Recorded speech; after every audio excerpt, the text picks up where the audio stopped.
आचार्येभ्यो ब्रह्म विद्या संप्रदाय कर्तृभ्यो वंश ऋषिभ्यो महद्भ्यो नमो गुरुभ्यः। सर्वोपप्लवरहितः प्रज्ञानघनः प्रत्यगर्थो ब्रह्मैवाहमस्मि। नारायणं पद्मभवं वसिष्ठं शक्तिं च तत्पुत्रपराशरं च व्यासं शुकं गौडपदं महान्तं गोविंद योगीन्द्र तथास्य शिष्यं श्रीशंकराचार्यं तथास्य पद्मपादं च हस्तामलकं च शिष्यं तंत्रोटकं वार्तिकारम् अन्यान् अस्मद्गुरून् सन्ततमानतोऽस्मि। श्रुतिस्मृति पुराणानाम् आलयं करुणालयं नमामि भगवत्पादं शंकरं लोकशंकरं। शंकरं शंकराचार्यं केशवं बादरायणं सूत्रभाष्यकृतौ वन्दे भगवन्तौ पुनः पुनः। ईश्वरो गुरुरात्मेति मूर्तिभेद विभागिने व्योमवद्व्याप्तदेहाय दक्षिणामूर्तये नमः। अशुभानि निराचष्टे तनोति शुभसन्ततिं स्मृतिमात्रेण यत्पुंसां ब्रह्म तन्मङ्गलं परम्। अतिकल्याणरूपत्वान् नित्यकल्याणसंश्रयात् स्मृतीणां वर्धत्वाच्च ब्रह्म तन्मङ्गलं विदुः। ओङ्कारश्चार्थशब्दस्य द्वैतौ ब्रह्मणा पुरा कंठं भित्त्वा विनिर्यातौ तस्मात् मांगलिकौ उभौ। ओम तत्सत् परब्रह्मणे नमः।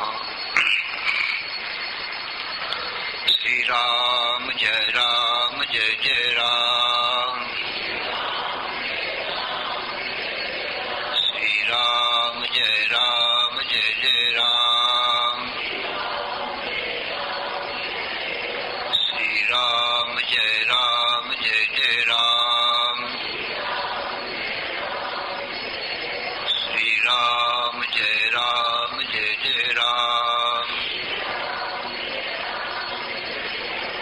धर्म की अधर्म का प्राणियों में विश्व का हर हर महादेव। असरण शरण या कारण करुण करुणा वरुणालय कर्तुम अकर्तुम अन्यथा कर्तुम समर्थ नित्य शुद्ध बुद्ध मुक्त स्वरूप अनंत कोटि ब्रह्मांड नायक परात्पर पूर्णतम पुरुषोत्तम परब्रह्म सच्चिदानंद घन सर्वज्ञ सर्वशक्तिमान भगवान रामचंद्र जी महाराज से हनुमान जी ने हाथ जोड़कर प्रार्थना किया। तो ये तो अध्यात्म रामायण की कथा हम कई दिन से सुना रहे थे। अभी यही प्रसंग मूल वेदों में उपनिषदों में भी आया है। वो 108 उपनिषदों के अंतर्गत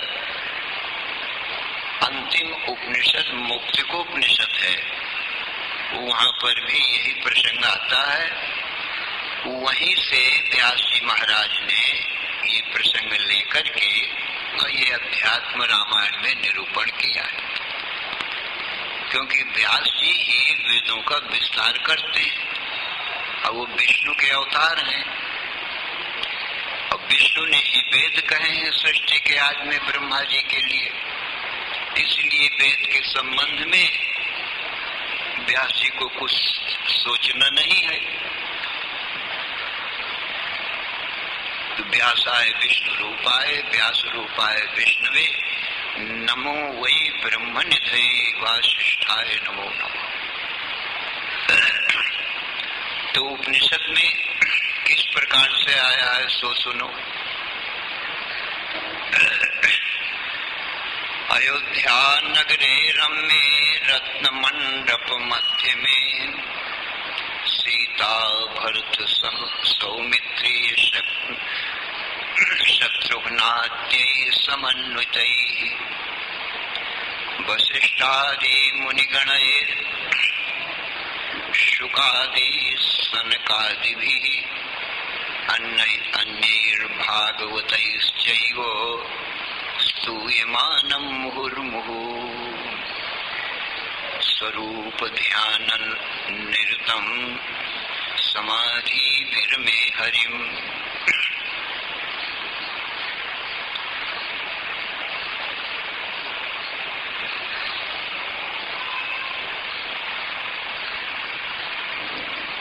अयोध्यापुरी रत्न मंडप के अंदर सिंहराज सिंहासन पर बैठे हुए कौन?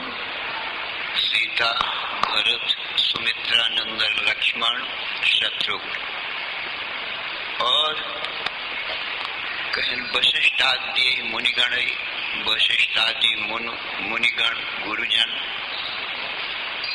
शुकादि सनकादि सुखदेव और सनकादि ऋषिगण सबसे, और अन्य भागवत स्तूयमानम मुहुर्मुहुः, और भी जो भगवान के भक्त हैं उनसे भगवान स्तुति किए जा रहे हैं। अहर्निश भगवान की, रात दिन भगवान की स्तुति करते रहे। उसी समय भगवान राम अपने स्वरूप ध्यान में निमग्न थे। जब समाधि ध्यान से जागृत हुए तब हनुमान जी ने श्रद्धा भक्ति के साथ में स्तुवन भक्त्या शुश्रूषया रामम स्तुवन पप्रच्छ मारुति, श्रद्धा भक्ति से युक्त होकर के स्तुति करते हुए और भगवान राम से पूछा, राम त्वं परमात्मासि सच्चिदानंद विग्रह इदानीं त्वां रघुश्रेष्ठ प्रणमामि मुहुर्मुहुः। हे राम, आप सच्चिदानंद घन विग्रह हैं। इस समय मैं आपको बारंबार प्रणाम करता हूँ, नमन करता हूँ और त्वद्रूपम ज्ञातुमिच्छामि तत्त्वतः राम मुक्तये, आपके वास्तविक तत्व निर्गुण निराकार स्वरूप को जानना चाहता हूँ अपनी मुक्ति के वास्ते, कि जन्म मृत्यु के दुखों से सदा के लिए छूट जाऊं।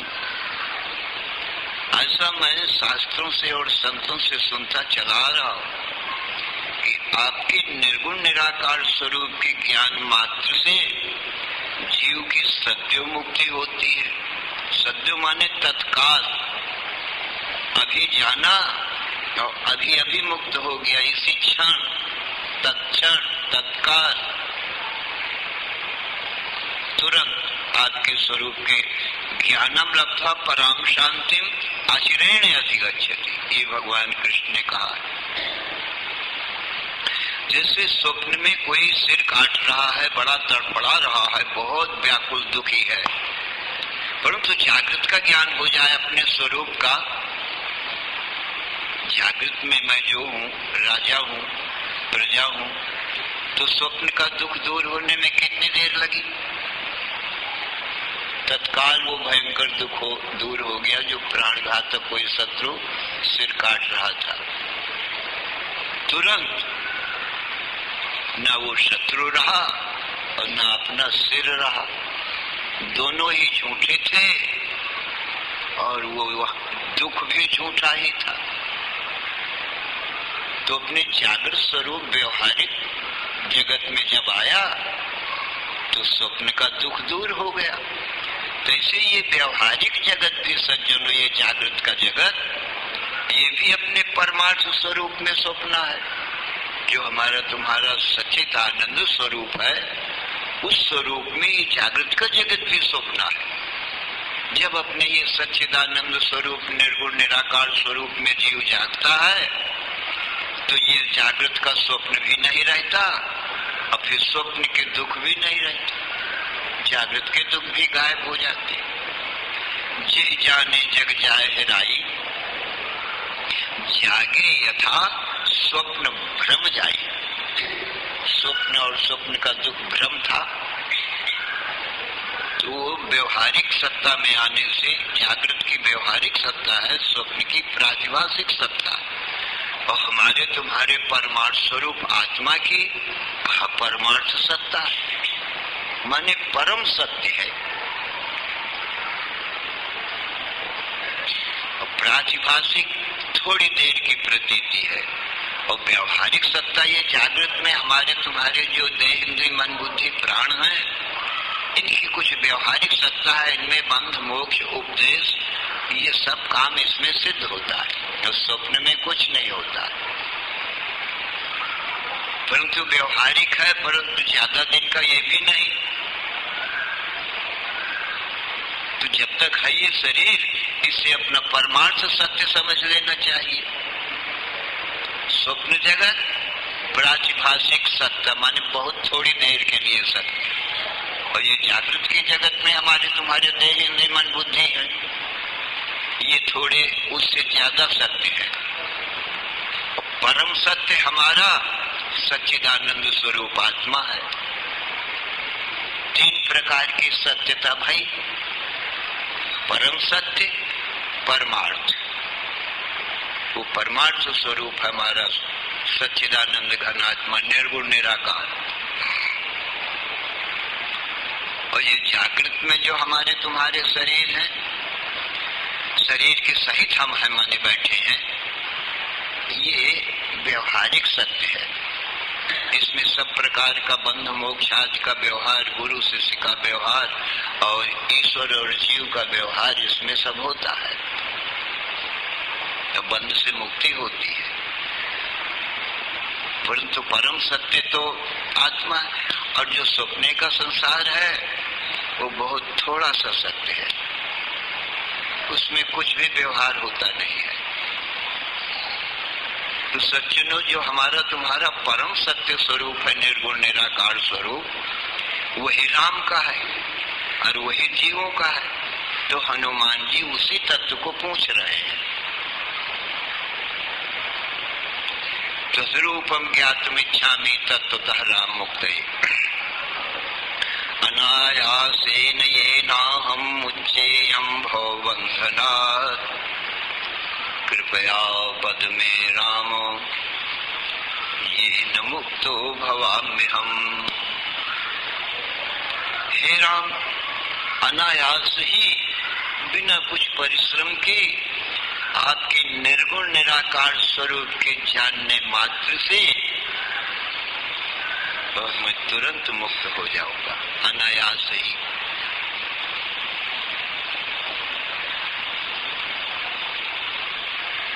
अनायासेन येनाहं मुच्येयं भवबन्धनात्, कृपया पद में राम येन मुक्तो भवाम्यहम्। तो साधु पृष्ठम महाबाहो वदामि शृणु तत्वतः। हे महाबाहो हनुमान, तुमने बहुत सुंदर प्रश्न किया है।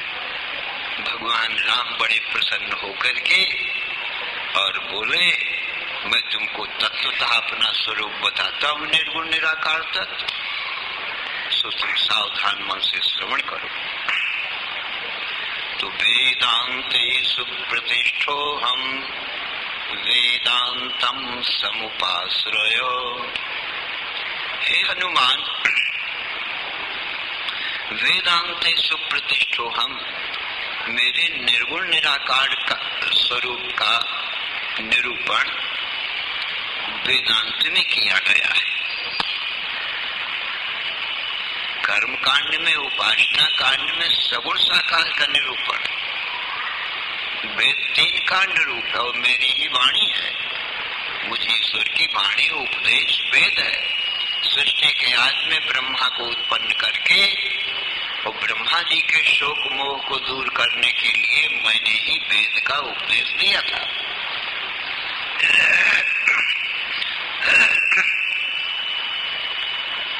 कर्म कांड, भक्ति कांड, ज्ञान कांड, 3 कांड रूप वो वेद है।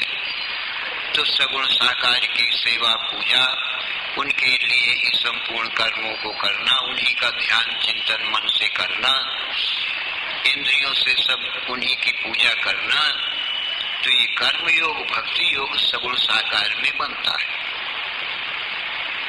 उस सगुण साकार की कृपा से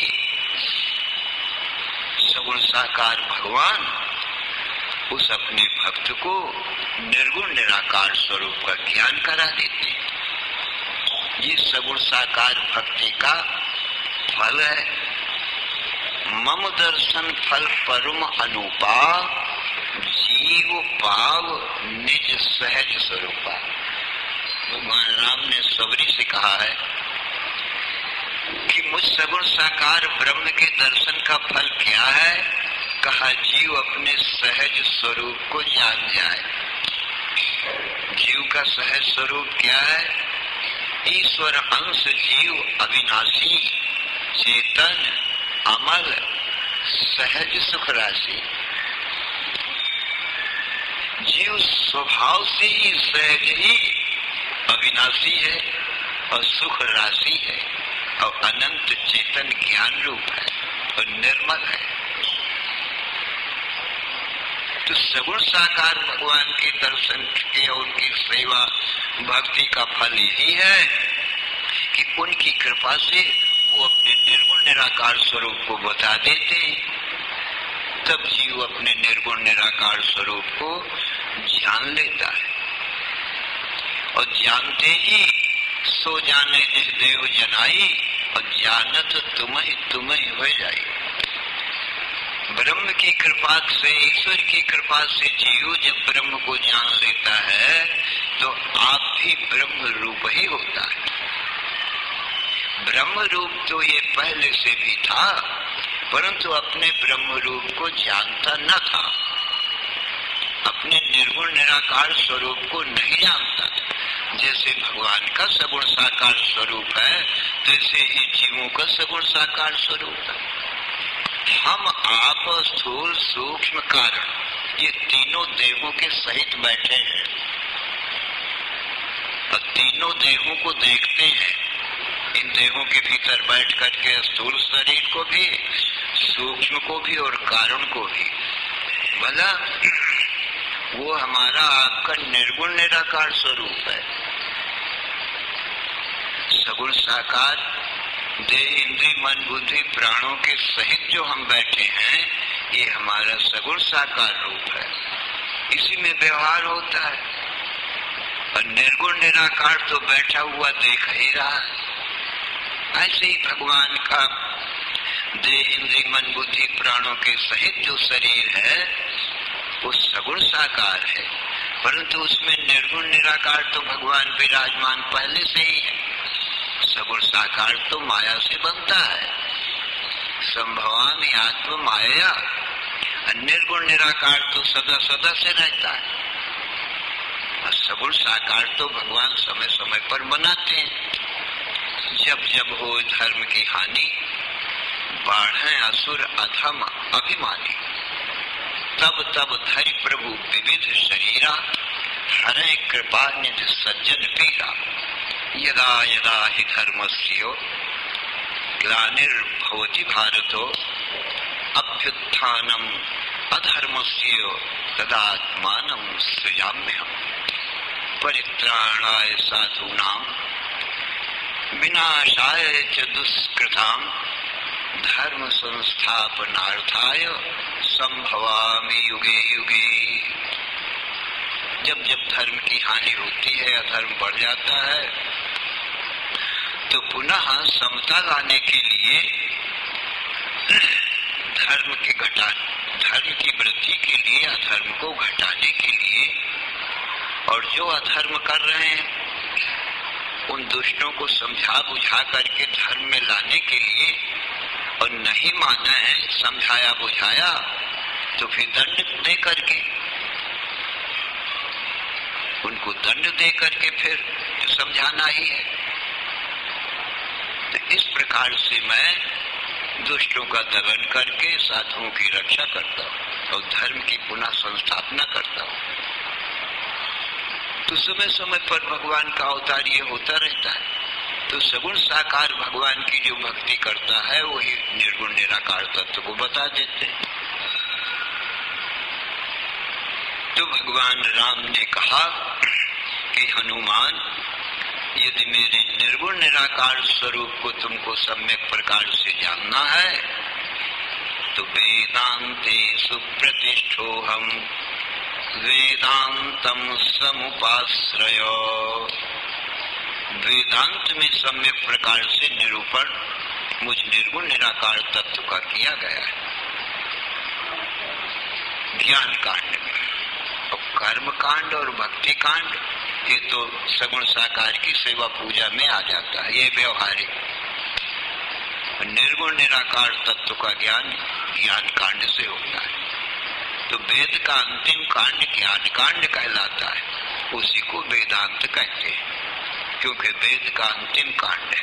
साक्षात भगवान का निर्गुण निराकार स्वरूप बता दिया वेदांत ने और जीव जन्म मरण से मुक्त हो गया।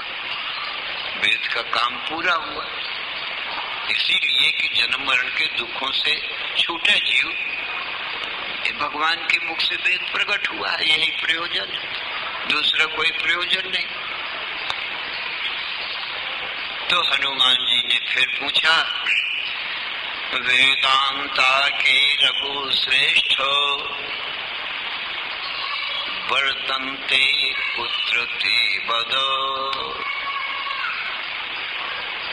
हे नाथ, हे भगवान, हे रघुकुल शिरोमणि, वेदांत किसको कहते हैं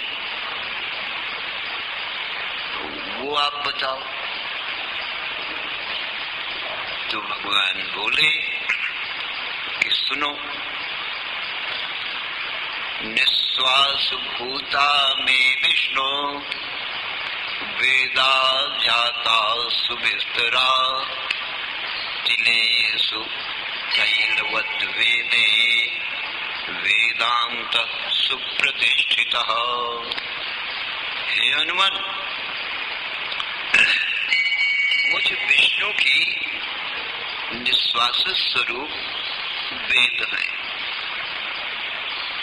माने जैसे हमारा आपका श्वास आता जाता है ना, सहज ही आता जाता है। तो भगवान कहते हैं मेरे निश्वास ही स्वरूप ये वेद है। अभिप्राय क्या हुआ इसका, यथार्थ अर्थ क्या हुआ, भगवान के निश्वास रूप वेद कैसे हैं? कहते जैसे हमारा तुम्हारा श्वास इच्छा ज्ञान प्रयत्न के बिना अपने आप ही निकलता रहता है, सहज ही। कुछ किसी को प्रयत्न नहीं करना पड़ता श्वास के लिए, और काम करना हो, देखना हो तो आँख खोलना ही पड़ेगा, और सुनना हो तो कान खोलना पड़ेगा। खट्टा मीठा रस की जानकारी करना हो तो रसना में चखना ही पड़ेगा, ये काम करना पड़ेगा ना।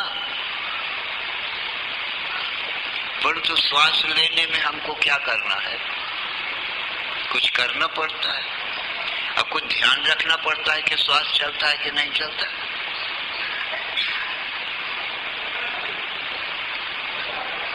अनायास सहज ही चलता रहता है।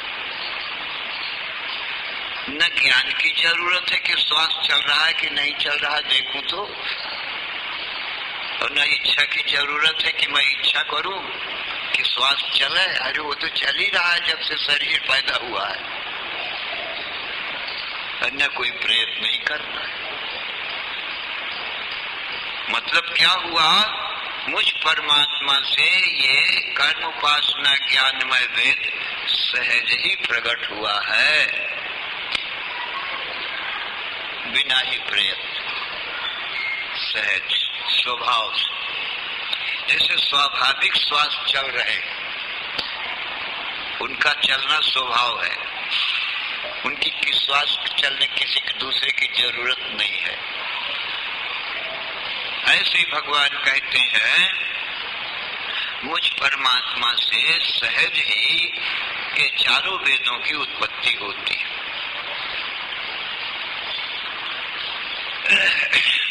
तो निश्वास भूता में विष्णु वेदा जाता सुविस्तरा। अब वेदांत इसमें क्या है? कहा तिलेषु तैलवद वेदे वेदांत सुप्रतिष्ठिता। जैसे तिलों में तेल होता है तो तिल के कण कण में तेल समाया रहता है, कोई एक जगह इकट्ठा तो नहीं रहता। दूध में घृत होता है तो दूध में समाया हुआ रहता है, मंथन करो तो निकलता है, नहीं तो दिखाई नहीं पड़ता है, गुप्त रहा करता है घी। और तिलों में तेल भी जब पेराई करो तब दिखाई पड़ेगा, नहीं तो नहीं दिखाई पड़ेगा, गुप्त छिपा हुआ तेल रहता है। तो तिल में तेल और दूध में घृत और काष्ठ में अग्नि समाई रहती। काष्ठ में अग्नि रहती है पर दिखाई नहीं पड़ती, छिपी हुई रहती है। ऐसे ही ये वेदांत ज्ञान जो है ब्रह्म, ये सारे वेदों में छिपा हुआ बैठा है।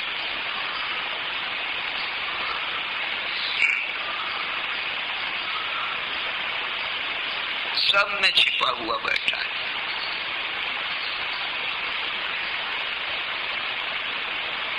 सततम मंथयितव्यम मनसा मंथान भूतेन घृतमिव पयसि निगूढ़म भूते भूतेषु विज्ञानम। कहते हैं जैसे दूध में घृत समाया रहता है, ऐसे हर एक भूत प्राणियों में, क्या देह में, क्या इंद्रियों में, क्या मन में, क्या बुद्धि में, क्या प्राणों में, और क्या एक एक रोम में ये आत्मा समाया भया है। हमारा तुम्हारा आत्म तत्व ब्रह्म तत्व, ये वेदांत ज्ञान समाया हुआ है। प्रकट कब होता है? जब मंथन किया जाए। मंथन करने से घृत प्रकट होता है, पेरने से तेल भी निकलता है, और माचिस खिंचाने से अग्नि भी प्रकट हो जाती है, देखने में भी आता है। ऐसे ही गुरु के द्वारा श्रवण करके और मन के द्वारा बारंबार विचार करे, ये मंथन है। विचार के द्वारा ये चेतन आत्मा ब्रह्म, वेदांत जिसको ज्ञान कहते हैं, वो प्रकट होता है। फिर हनुमान जी ने पूछा, राम वेदा कतिविधा तेषां शाखाश्च राघवो तासूपनिषदः कास्यु तत्वतः। हे राम, तत्व से आप मुझको बताओ, वेद कितने प्रकार के? कतिविधा, वेदा कतिविधा राम, और तेषाम शाखास्य, और वेदों की शाखाएं कितनी हैं, कैसी हैं? और तासु उपनिषद तथा, उन शाखाओं की फिर उपनिषद ज्ञान कांड है, फिर उपनिषद कितनी है? कृपया बद में राम, हे राम कृपा करके मुझसे बताओ, मेरी सब सुनने की इच्छा है। तो भगवान राम बोले, कहा ऋग्वेदादि विभागेनो वेदाश्चत्वारि ईरिता तेषां शाखायनेका स्युः तासूपनिषदस्तथा। कहा ऋग्वेद, यजुर्वेद, सामवेद, अथर्ववेद, ये 4 वेदों के भेद हैं और इनकी शाखाएं अनेक हैं। और उनकी उपनिषदें भी अनेक हैं। ऋग्वेद से शाखा स्यु 21 संख्य का, ऋग्वेद की 21 शाखा है और उतनी ही उपनिषदें हैं। 1 और 62 कहते हैं 20 को, 21 नवाधिक शतम शाखा। ये जिसो मारुतात्मज और ऋग्वेद की 109 शाखाएं हैं और उतनी ही उपनिषदें हैं। और सहस्र संख्या जाता वेदा सामना परम तप, और 1000 शाखा सामवेद की है, 1000 ही उपनिषद है। एक एक उपनिषद की एक एक शाखा है, तो उतनी ही उपनिषदें हो गई। और अथर्वण से शाखा स्यु 50 भेद तो हरे, हे हरे मने हनुमान जी। अथर्ववेद की 50 शाखाएं हैं और उतनी ही 50 उपनिषदें हैं। एक एक श्रेष्ठ शाखाया एक एक उपनिषद मता, एक एक शाखा की एक एक उपनिषद है। चारों वेदों की सब मिलकर के 1180 शाखा होती है और 1180 ही उपनिषदें होती है। तेषाम यस्तु एक ऋचाम, उनमें से कोई एक ऋचा भी, एक मंत्र भी श्रद्धा भक्ति पूर्वक पढ़ लेता है और मुझ में पूर्ण विश्वास रखता है, तो उसको अवश्य सायुज्य मुक्ति प्राप्त होती है। देशाम, उनकी एक शाखा को पढ़ लेने से और मुझ में परम भक्ति होने से उसको सायुज्य मुक्ति माने मेरे साथ वो मिल जाता है, मेरा रूप ही हो जाता है, राम ही निर्गुण निराकार रूप हो जाता है। ऐसी महिमा भगवान ने बताई। हनुमान जी ने पूछा, आगे का विचार फिर करेंगे। ये उपनिषद है, साक्षात वेदों का आखिरी ज्ञान कांड है। इससे ऊपर और वेदों में कोई कांड नहीं, अंतिम कांड यही, आखिरी पढ़ाई वेद की वेदांत है। श्री राम जय राम जय जय राम, श्री राम जय राम जय जय राम, श्री राम जय राम जय जय राम। धर्म की अधर्म का, प्राणियों में विश्व का, हर हर महा